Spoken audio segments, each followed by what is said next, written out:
BJP MP Dharmapuri Arvind కీలక వ్యాఖ్యలు చేశారు. రేవంత్ రెడ్డికి ప్రధాని మోదీతో లింక్ ఉందేమో అంటూ సంచలన వ్యాఖ్యలకు తెరతీశారు. బెంగాల్లో సువేందు అధికారి లాగా తెలంగాణలో రేవంత్ రెడ్డి కూడా త్వరలోనే బీజేపీలోకి వస్తారని జోస్యం చెప్పారు. ఇటీవల ప్రధానమంత్రి నరేంద్ర మోదీ తెలంగాణ పర్యటన సందర్భంగా హైదరాబాద్ హెచ్ఐసిసిలో ఏర్పాటు చేసిన కార్యక్రమంలో భాగంగా ముఖ్యమంత్రి రేవంత్ రెడ్డిని ఉద్దేశించి ఆసక్తికర వ్యాఖ్యలు చేసిన సంగతి తెలిసిందే. తనతో కలిసి రావాలి అంటూ సీఎం రేవంత్ రెడ్డికి ప్రధాని మోదీ సూచించగా అది రాష్ట్రంలో తీవ్ర చర్చనీయాంశంగా మారింది. ఈ క్రమంలోనే తాజాగా బీజేపీ నేత నిజామాబాద్ ఎంపీ ధర్మపురి అరవింద్ సంచలన వ్యాఖ్యలు చేశారు. ప్రధాని మోదీతో సీఎం రేవంత్ రెడ్డికి ఏదైనా స్పెషల్ లింక్ ఉందేమో అంటూ వ్యాఖ్యానించారు.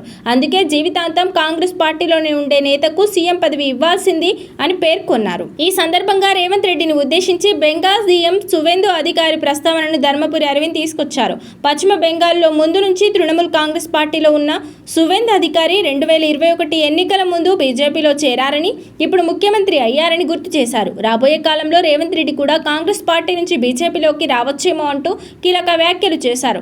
అందుకే ప్రధాని మోదీ రేవంత్ రెడ్డిని తనతో కలిసి పనిచేయి అని అన్నారేమో అనే సందేహాలు వ్యక్తం చేశారు. అదే సమయంలో కాంగ్రెస్ పార్టీపైనే ధర్మపురి అరవింద్ విమర్శలు గుప్పించారు. ముందు నుంచి పార్టీని నమ్ముకొని ఉన్న కోమటిరెడ్డి వెంకటరెడ్డి, దుద్దిల శ్రీధర్బాబు లాంటి నమ్మకమైన నాయకులకు ముఖ్యమంత్రి పదవిని ఇవ్వాల్సిందని పేర్కొన్నారు. ధర్మపురి అరవింద్ చేసిన ఈ వ్యాఖ్యలు ఇప్పుడు తెలంగాణ రాజకీయాల్లో తీవ్ర చర్చకు దారి తీశాయి.